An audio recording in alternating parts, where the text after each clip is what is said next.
Bien-aimés frères et sœurs, c'est avec plaisir que nous célébrons ensemble ce culte ce matin, ce culte de fête, ce culte de l'Ascension. Nous sommes en lien avec l'Église protestante de Roumanie, l'Église que nous accompagnons pour sa mise en place. Elle interviendra à distance et nous conduira dans la louange et également dans la prière d'intercession. Eh bien, c'est le Seigneur lui-même qui nous accueille.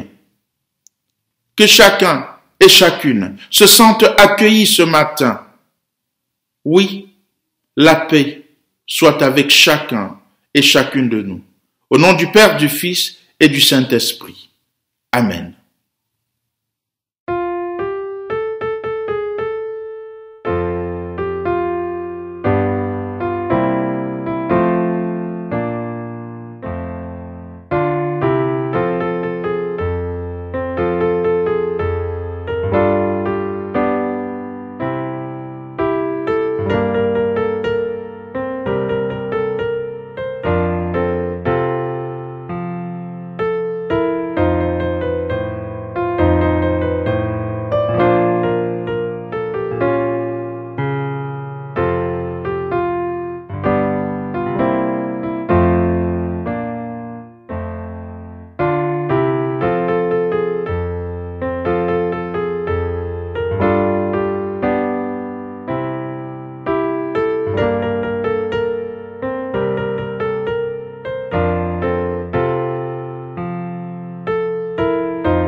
Binecuvântat să fii Tu, Dumnezeul nostru, totdeauna, acum și pururea și în vecii vecilor.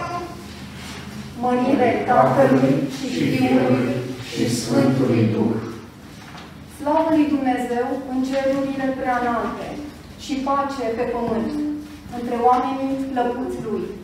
Te lăudăm, Te binecuvântăm, Te adorăm, Te preamărim, Doamne Dumnezeule, Împărate Ceresc, Dumnezeule, Părinte Atotputernic, îți mulțumim Ție pentru slava Ta cea mare. Bucurați-vă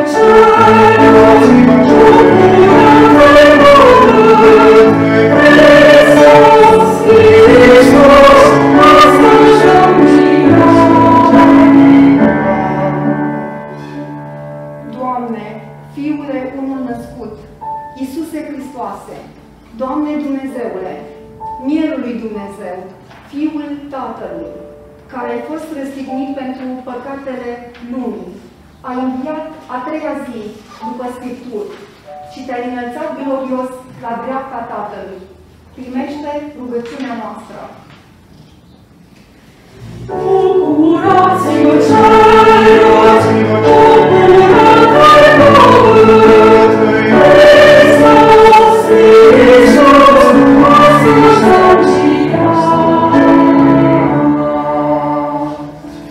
fiindcă Tu singur ești Sfânt, Tu singur Domn, Tu singur Preanalt, Iisuse Hristoase, împreună cu Duhul Sfânt, într-o mărirea lui Dumnezeu Tatăl. Amin. Bucurați-vă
Seigneur Dieu, tu es un Dieu caché.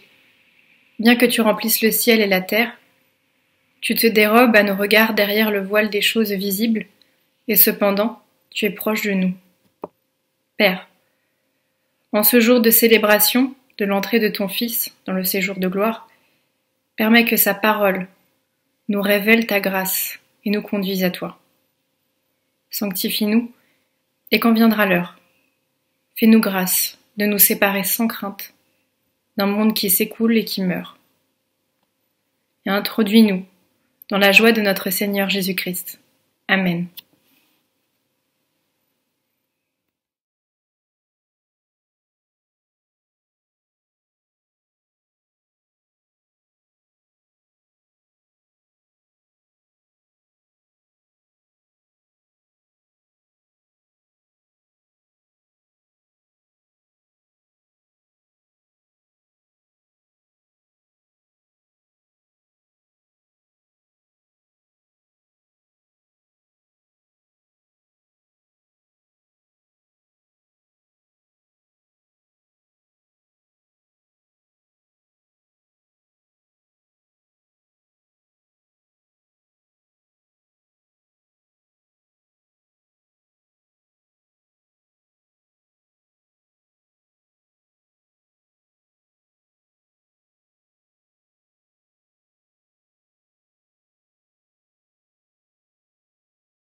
Écoutons les paroles de grâce.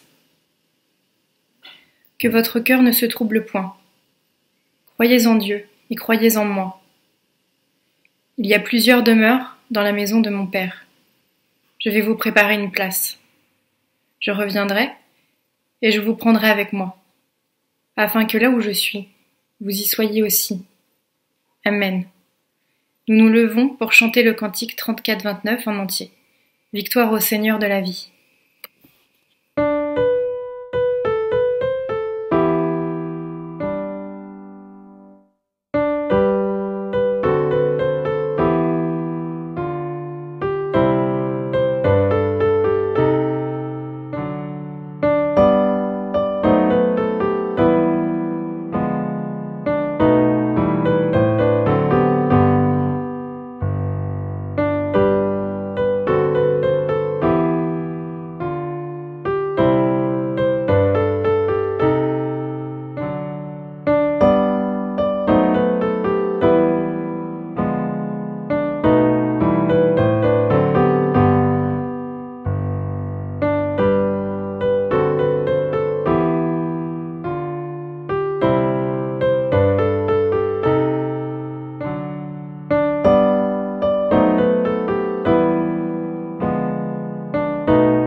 Car cette loi que je te prescris aujourd'hui n'est pas au-dessus de tes forces, ni hors de ton atteinte. Elle n'est pas dans les cieux pour que tu dises « Qui montera aux cieux, nous la chercher ? Qui nous la fera entendre, afin que nous la mettions en pratique ? Elle n'est pas au-delà des mers pour que tu dises « Qui se rendra au-delà des mers, nous la chercher ? Qui nous la fera entendre, afin que nous la mettions en pratique ?» Elle est tout près de toi, cette parole. Elle est dans ta bouche et dans ton cœur, afin que tu la mettes en pratique. Vois, je mets aujourd'hui devant toi, ou bien la vie et le bonheur, ou bien la mort et le malheur. Ce que je te commande aujourd'hui, c'est d'aimer le Seigneur ton Dieu, de marcher dans ses chemins, de garder ses commandements, ses décrets et ses ordonnances. Alors, tu vivras et tu multiplieras. Le Seigneur ton Dieu te bénira dans le pays dont tu vas prendre possession. Amen. Nous lirons un seul texte en ce jour de fête. Juliette nous conduira dans la lecture de l'Évangile selon Marc au chapitre 16, les versets 9 à 20. Marc chapitre 16, versets 9 à 20. Je vous invite à la prière. Dieu notre Père, nous voulons célébrer ta présence en nos cœurs. Nous voulons te dire merci pour ta parole qui est vérité sur notre route. Viens et parle, rends-nous disposés et attentifs à la méditation profonde de ta parole. Au nom de Jésus, nous t'avons prié. Amen. Évangile selon Marc, chapitre 16, versets 9 à 20. Après s'être relevé, au matin du premier jour de la semaine, il apparut d'abord à Marie-Madeleine, de laquelle il avait chassé 7 démons. Elle alla porter la nouvelle à ceux qui avaient été avec lui, alors qu'ils étaient en deuil et qu'ils pleuraient. Quand ils entendirent qu'il était vivant et qu'elle l'avait vu, ils ne le crurent pas. Après cela, il se manifesta sous une autre apparence à 2 d'entre eux qui allaient à la campagne. Ils revinrent eux aussi l'annoncer aux autres, qui ne le crurent pas non plus. Enfin, il se manifesta aux 11, pendant qu'ils étaient à table, et il leur reprocha sévèrement leur manque de foi et leur obstination, parce qu'ils n'avaient pas cru ce qu'il avait vu après son réveil. Puis il leur dit, « Allez dans le monde entier et proclamez la bonne nouvelle à toute la création. Celui qui deviendra croyant et recevra le baptême sera sauvé, mais celui qui ne croira pas sera condamné. Voici les signes qui accompagneront ceux qui deviendront croyants. Par mon nom, ils chasseront les démons, ils parleront des langues nouvelles, s'ils saisiront des serpents, s'ils boivent un breuvage mortel, quel qu'il soit, il ne leur fera aucun mal. Ils poseront les mains sur les malades et ceux-ci seront guéris. » Le Seigneur Jésus, après leur avoir parlé, fut enlevé au ciel et s'assit à la droite de Dieu. Et ils s'en allèrent proclamer partout le message. Le Seigneur œuvrait avec eux et confirmait la parole par les signes qui l'accompagnaient. Amen.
L'extrait de l'Évangile selon Marc, rédigé vers les années 65, s'inscrit dans la longue conclusion que fait l'évangéliste de son récit.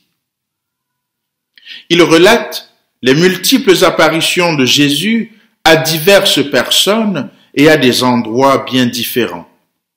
D'abord Marie-Madeleine, 2 autres apôtres, et à chaque fois, ces témoins annoncent la bonne nouvelle aux uns et aux autres. Mais ils ont du mal à croire au regard des événements que leur champion, que je mets entre guillemets, a subi. C'est alors que Jésus, va à nouveau se manifester aux 11 apôtres en les interpellant sur leur résistance à croire à cette lumineuse nouvelle. Christ est ressuscité, il est vraiment ressuscité. Alors, faut-il vraiment croire? En effet, eux-mêmes n'ont pas cru à cette annonce qui leur paraissait un peu farfelue. Jésus n'insistera pas sur cette attitude qu'il peut comprendre sans pour autant le justifier. Il souhaite plutôt envoyer ses apôtres en mission avec un ordre de mission clair et précis. Aller dans le monde entier et proclamer la bonne nouvelle à toute la création. Fin de citation. Un ordre de mission d'une clarté extraordinaire qui m'amène à proposer à votre méditation en ce jour le thème suivant. L'annonce de la bonne nouvelle est le flambeau que Jésus te transmet en ce jour. Qu'en fais-tu? Sœurs et frères en Jésus-Christ, que dit du détail de la feuille de route? La vie n'est pas seulement faite de coups durs et de déceptions, nous le savons. Elle est aussi remplie de moments merveilleux et de bonnes surprises. Dans ces cas, on n'hésite pas à partager des instants de fête et de joie avec ses proches, que ce soit à voix haute, au téléphone ou encore par message. Quand il s'agit d'un sujet inédit, comme l'annonce d'un mariage, d'une naissance ou encore d'une rémission suite à un combat acharné contre une maladie qui nous terrassait, nous le faisons avec gaieté de cœur, avec sourire aux lèvres. Une nouvelle est alors bonne lorsqu'elle procure en celle ou celui qui la reçoit une sensation extraordinaire.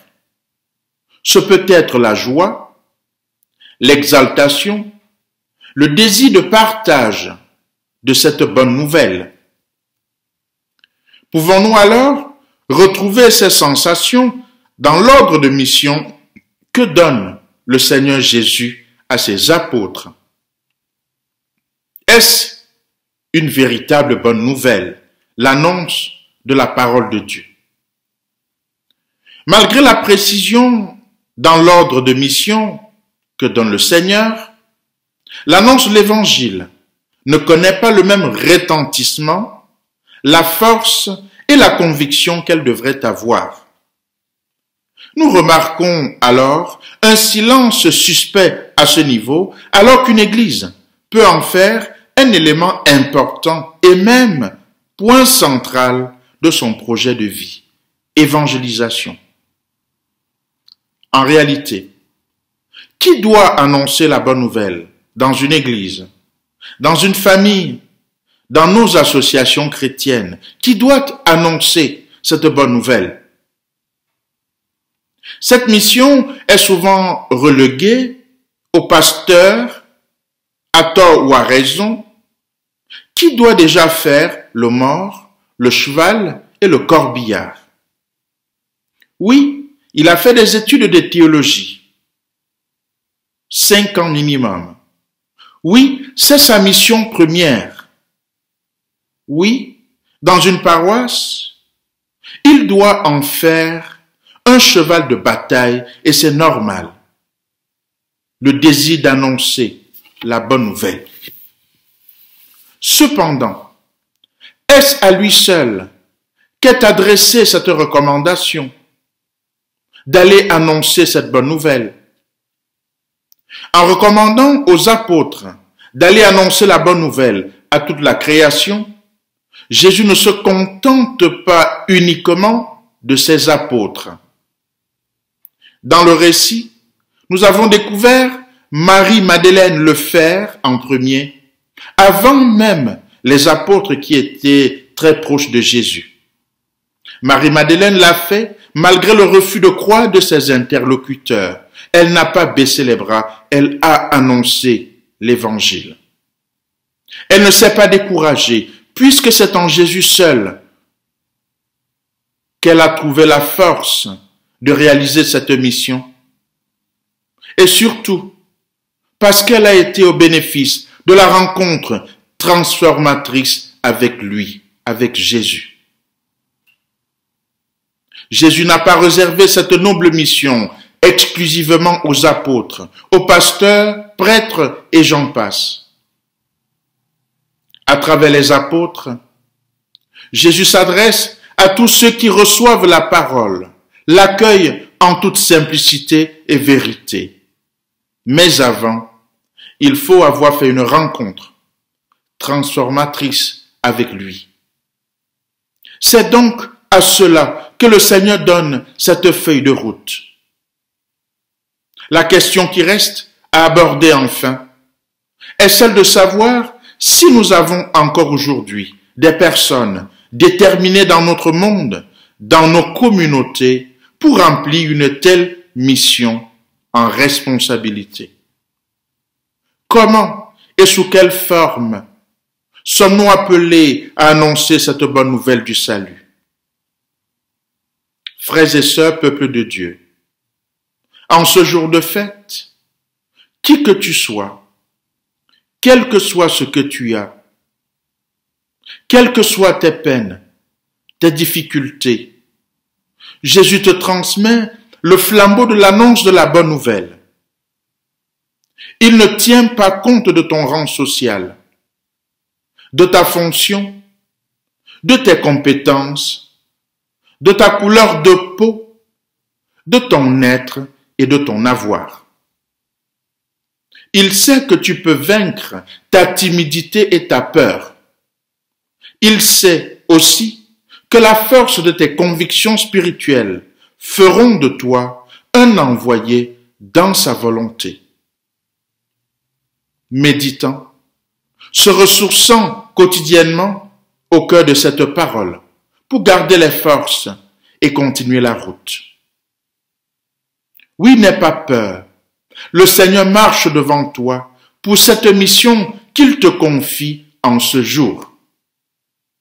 Seulement, qu'en fais-tu? Qu'il te bénisse et te garde. Amen.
Je vous invite, frères et sœurs, à la confession de foi.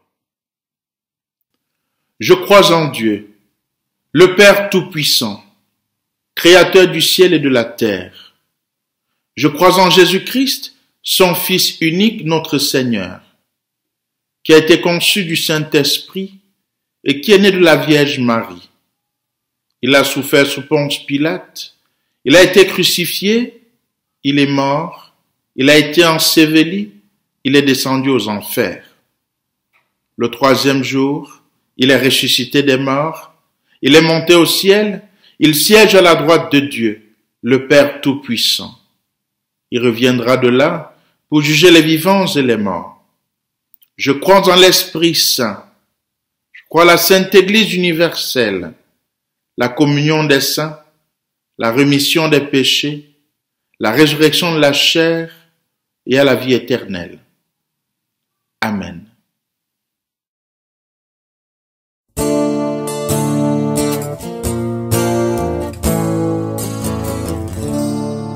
Je crois et j'espère la grâce d'un Père, celui qui bénit entre dans ma vie. Crois seulement, crois maintenant, sois seulement paisible et vivant. Je crois et j'espère Jésus comme un frère, un regard d'ami posé sur ma vie. Crois seulement, crois maintenant, sois seulement paisible et vivant. Je crois et j'espère l'esprit de lumière, une force infinie souffle sur ma vie. Crois seulement, crois maintenant, sois seulement paisible et vivant.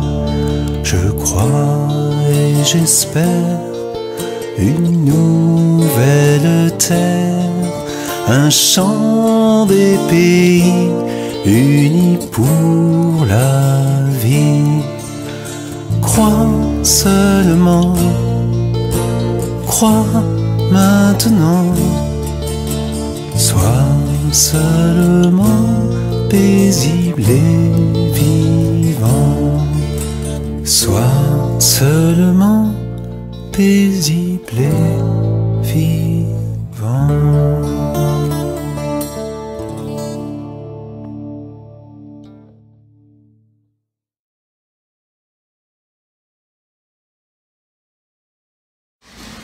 Dumnezeule atotputernic și veșnic, care stăpânești toate câte sunt pe pământ și în cer, ascultă cu bunătate rugăciunile poporului tău și dăruiește timpurilor noastre pacea ta.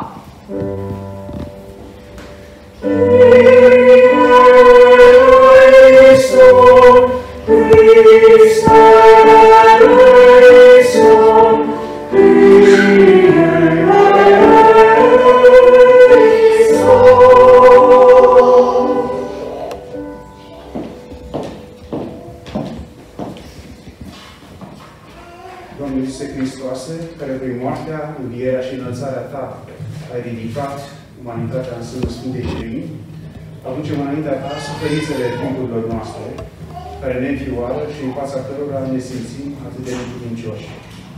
Pentru conflictele din Myanmar, Siria, Afganistan, Irak, Israel și alte locuri de conflict.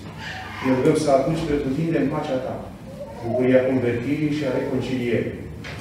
De asemenea, ne rugăm pentru lideri responsabili, sensibili la viață și la demnitatea umană.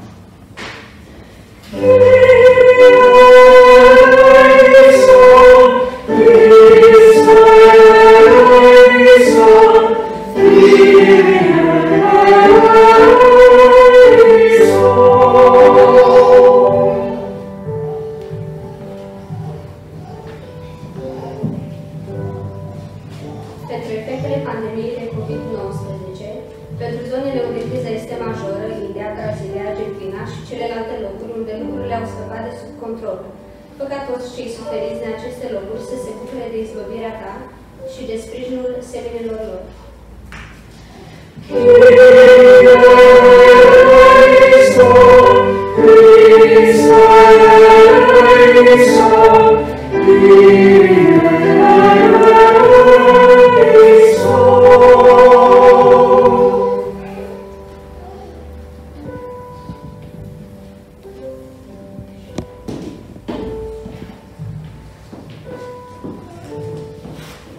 Pentru victimele discriminării, violenței și persecuției, pentru situațiile oriunde demnitatea umană este distrusă, pentru biserica creștină persecutată, pentru toți cei lipsiți de apărare, ne rugăm ca toți să fie binecuvântați și protejați de Tine.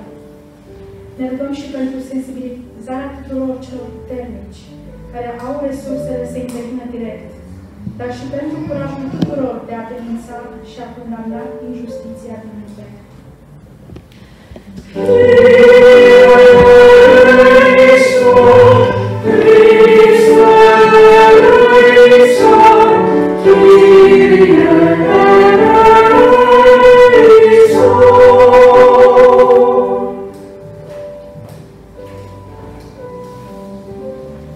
Ne rugăm și pentru Biserica creștină, pentru unitate ei, în relații rupte între biserici și interiorul bisericilor, pentru solidaritatea bisericilor și scopul mântuirii creștine coerente și de impact, astfel încât biserica să-și îndeplinească chemarea de vindecare și restaurare a lumii.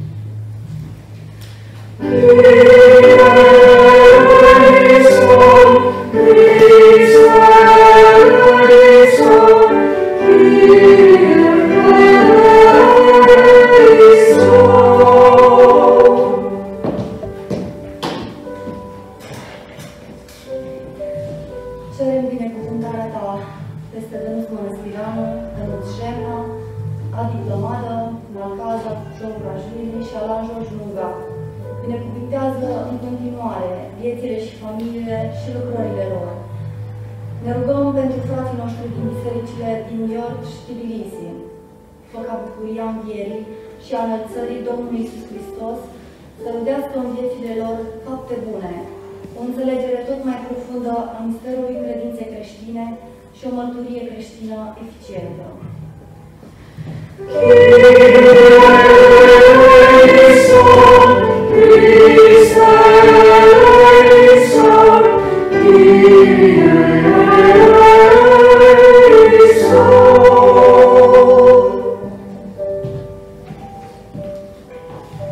Ne rugăm Dumnezeul nostru pentru binecuvântarea comunității protestante din Iași.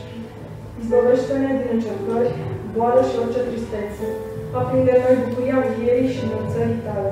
Fă ca înțelegerea misterului credinței creștine să producă în viețile noastre și în comunitatea noastră fapte bune și o mărturie eternă de numele Tău.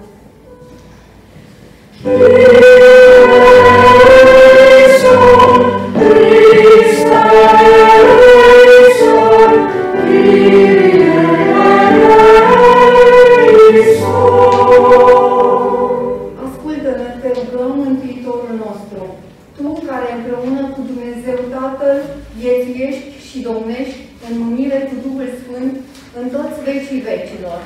Amin.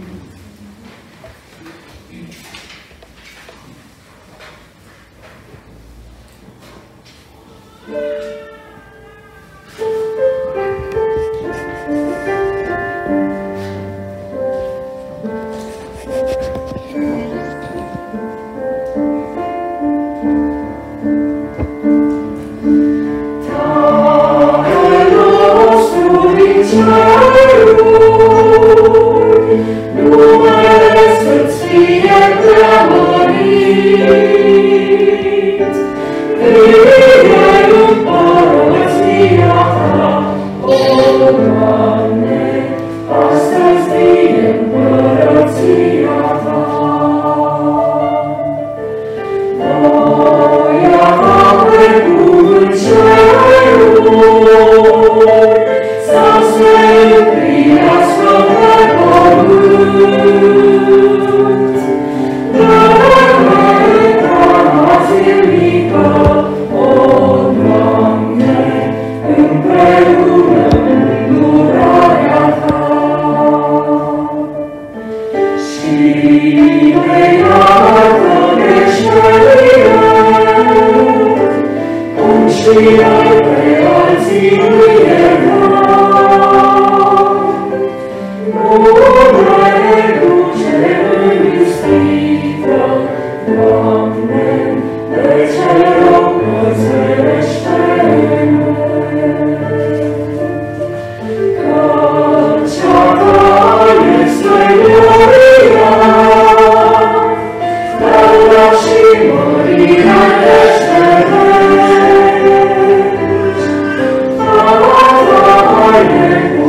Avant de recevoir les exhortations et la bénédiction finale, je souhaite vous remercier de vive voix, vous qui ne pouvez pas encore vous déplacer pour aller dans les temples rendre grâce à Dieu, mais qui de loin ou de près, priez, joignez vos voix au concert des voix pour chanter la louange au Seigneur. Je tiens aussi à remercier les acteurs des cultes au quotidien, l'équipe technique, les intervenants liturges. Oui, merci pour tout ce dévouement et la joie que nous avons au service du Seigneur. Recevons maintenant les exhortations et la bénédiction finale. Ne craignez pas, ne doutez plus. Je suis avec vous tous les jours jusqu'à la fin des temps, dit le Seigneur. Que la paix de Dieu soit la force de notre témoignage et que chacun de nos actes soit déjà la promesse du monde qui vient. Allons en paix dans la joie du Christ ressuscité. Amen. Bonne semaine et à dimanche prochain.